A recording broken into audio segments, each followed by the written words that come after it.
भक्तजनों, आपका अपना चैनल चामुंडा भक्ति आस्था श्रीमद्भागवत गीता सार अध्याय 15 लेकर आया है, जिसे आप लोग सुनिए और आनंद लीजिए तथा भगवान श्री कृष्ण के कृपा के भागीदार बनिए।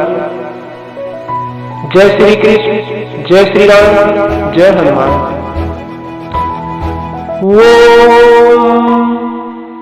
अथ पंचदशो अध्याय। श्री भगवान उवाच।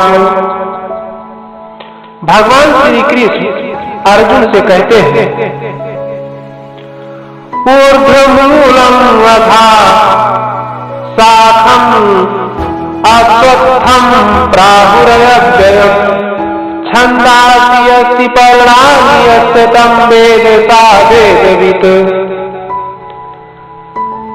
आज पुरुष परमेश्वर रूप मूल वाले और ब्रह्मा रूप मुख्य शाखा वाले जिस संसार रूप पीपल के वृक्ष को अविनाशी कहते हैं तथा वेद जिसके पत्ते कहे गए हैं, उस संसार रूप वृक्ष को जो पुरुष मूल सहित तत्व से जानता है, वह वेद के तात्पर्य को जानने वाला। फिर आगे कहते हैं, अधश्चो अर्धम प्रकृताय तस्ति शाखा गुण प्रवृद्धा विषय प्रवाला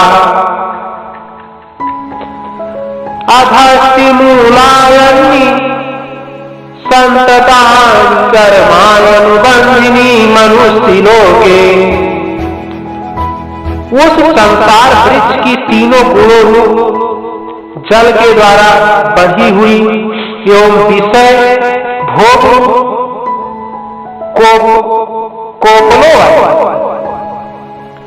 देव मनुष्य और त्रियक आदि यौन रूप शाखाएं हैं, नीचे और ऊपर सर्वत्र फैली हुई तथा मनुष्य लोक में कर्मों के अनुसार बांधने वाली अहंता ममता और वासना रूप जड़ें भी नीचे और ऊपर सभी लोकों में व्याप्त हो रही है। फिर आगे कहते हैं, नारूपम अस्तेह तथोप लभते नायनंतो नाचार्न चा संप्रतिष्ठा अश्वत्थमेनं सुविरूढ़मूल मसंगतस्त्रे दृढ़ेन छित्त्वा। इस संसार वृक्ष का स्वरूप जैसा कहा वैसा यहाँ विचार काल में नहीं पाया जाता है, क्योंकि ना तो इसका आदि है और ना अंत है तथा ना इसकी अच्छी प्रकार से स्थिति ही है। इसलिए इस अहंता ममता और वासना रूप अति दृढ़ मूलों वाले संसार रूप पीपल के वृक्ष को दृढ़ वैराग्य शस्त्र द्वारा काट कर। फिर आगे कहते हैं, तथा पदम ततः परिमार्गी तप्यम यस्मिन् गता न निवर्तन्ति भूया तमेव चाद्यं पुरुषं परपद्ये यदा प्रवृत्ति सकृता पुराणी। उसके पश्चात उस परम पदरूप परमेश्वर को भली भांति खोजना चाहिए, जिसमें गए हुए पुरुष फिर लौटकर संसार में नहीं आते और जिस परमेश्वर से इस पुरातन संसार वृक्ष की प्रवृत्ति विस्तार को प्राप्त हुई है, उसी आज पुरुष नारायण के मैं परम हूं। इस प्रकार दृढ़ निश्चय करके उस परमेश्वर का मनन और नित्य अध्यासन करना चाहिए।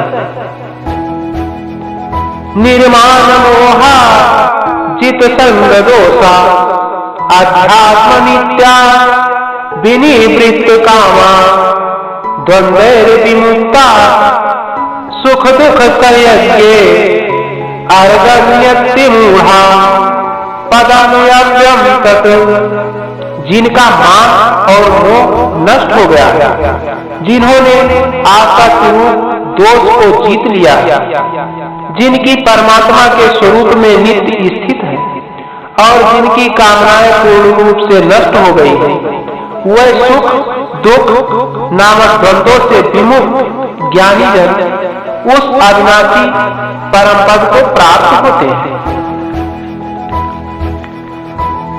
ना तद्भासते सूर्यो ना शशांको ना पावका यद गत्वा ना निवर्तयन्ते तद्धाम परम मम।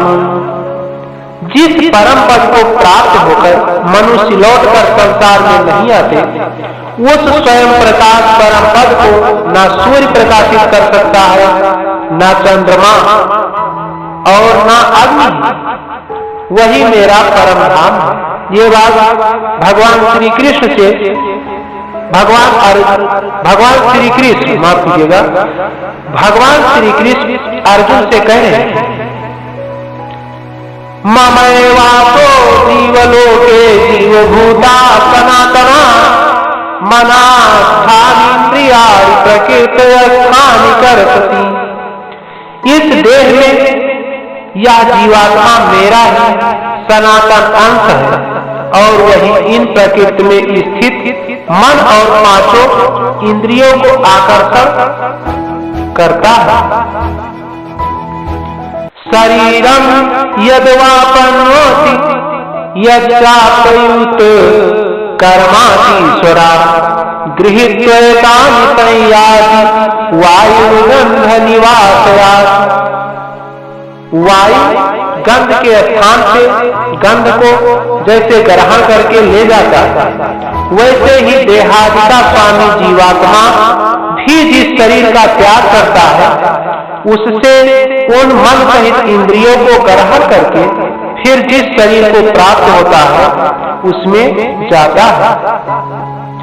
श्रोत्रम चक्षुर्यस्पर्शनम च रसनम घ्राणमेव च अधिष्ठाय मनश्चायं विषयानुपसेवते।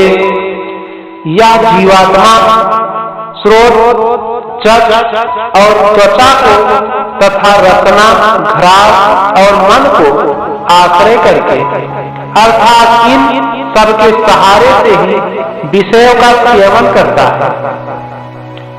उत्क्रामयन्तं स्थितं वापि भूयञ्ज ज्ञानं वा गुणान्वितं विमूढा नानुपश्यन्ति पश्यन्ति ज्ञानचक्षुषा। शरीर को छोड़कर जाते हुए को अथवा शरीर में स्थित हुए को अथवा विषयों को भोगते हुए को इस प्रकार तीनों गुणों से युक्त हुए को भी अज्ञानी जन नहीं जानते, केवल ज्ञान रूप नेत्रों वाले विवेकशील ज्ञानी ही तत्व से जानते हैं। यतयन्तो योगिनेश्चैनं पश्यन्तयात्मन्निवस्थितं यतयन्तो यस्ति कृतात्मनो नयनं पश्यन्त चेतसा। यंत्र करने वाले योगी जन भी अपने हृदय में स्थित इस आत्मा को तत्व से जानते हैं, किंतु जिन्होंने अपने अंतःकरण को शुद्ध नहीं किया है, ऐसे अज्ञानी जन को यज्ञ करते रहने पर भी इस आत्मा को नहीं जानते। यदा यतिगतं तेजो जगद भासयते अखिलम् यचन्द्रमसि यचाक्षरो ततेजो विधिमामकम्। सूर्य में स्थित जो तेज संपूर्ण जगत को प्रकाशित करता है तथा जो तेज चंद्रमा में है और जो अग्नि में है, उसको तू मेरा ही तेज जान। ये बात भगवान श्री कृष्ण अर्जुन को बता रहे हैं। फिर आगे कहते हैं, गामाविश्चा भूतानि धारयम्यहं मोजसा पुष्पाणि च चौषधी सर्वा सोमो भूत्वा रसात्मका। और मैं ही पृथ्वी में प्रवेश करके अपनी शक्ति से सब भूतों को धारण करता हूँ और रस स्वरूप अर्थात अमृतमय चंद्रमा होकर संपूर्ण औषधियों को अर्थात वनस्पतियों को पुष्ट करता हूँ।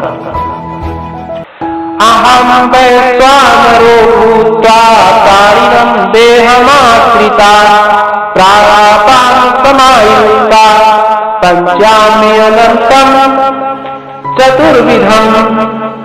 मैं ही सब प्राणियों के शरीर में स्थित रहने वाला प्राण और अपान से संयुक्त वैश्वानर अग्नि रूप होकर 4 प्रकार के अन्न को पचाता हूँ।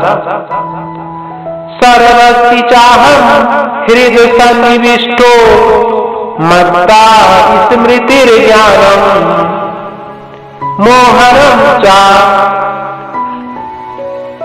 वैद्यसी सर्वैर्हामेव वेद्यो वेदांत कृद्वैद विदेव चाहम्। मैं ही सब प्राणियों के हृदय में अंतर्यामी रूप से स्थित हूँ तथा मुझसे ही स्मृति ज्ञान और अपोहन होता है और सब वेदों द्वारा मैं ही जानने के योग्य तथा वेदांत का कर्ता और वेदों को जानने वाला मैं ही। द्वादिमो पुरुषो लोके क्षरस्ति क्षर एव चाक्षरा सर्वाणि भूतानि कूटस्थो यक्षर उच्यते। इस संसार में नाशवान और अविनाशी भी ये 2 प्रकार के पुरुष हैं। इनमें संपूर्ण भूत प्राणियों के शरीर को नाशवान और जीवात्मा अविनाशी कहा जाता है। उत्तमा पुरुषस्तवन्या परमात्मे अति उदाहृता यो लोकत्रयमा विश्व विभर्तव्यीश्वरा। इन दोनों से उत्तम पुरुष तो अन्य ही जो तीनों लोकों में प्रवेश करके सबका धारण पोषण करता है एवं अविनाशी परमेश्वर और परमात्मा इस प्रकार कहा गया है।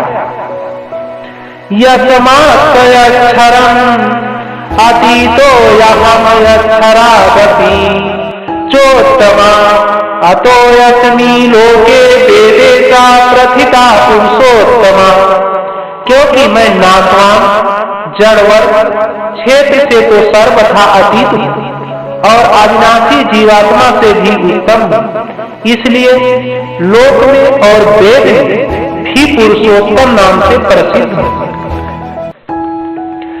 यो मामेवं समूढ़ो जानाति पुरुषोत्तमं सा सर्वविदं जाति माम सर्वभावेन भारत। भारत जो अज्ञानी जो ज्ञानी पुरुष मुझको इस प्रकार तत्व से पुरुषोत्तम जानता है एवं सर्वज्ञ पुरुष सब प्रकार से निरंतर मुझ वासुदेव परमेश्वर को ही भजता है। इति गुहातमं शास्त्रमिदमुक्तं मया नघ ये तद बुद्धवा बुद्धिमान यस्याकृतकृतस्ति भारत। हे निष्पाप अर्जुन, इस प्रकार यह अति रहस्य युक्त गोपनीय शास्त्र मेरे द्वारा कहा गया है। इसको तत्व से जानकर मनुष्य ज्ञानवान और कृतार्थ हो जाता है। भक्तजनों, यह अध्याय यही समाप्त होता है। अगले अध्याय के साथ फिर मिलते हैं। जय श्री कृष्ण, जय श्री राम, जय हनुमान।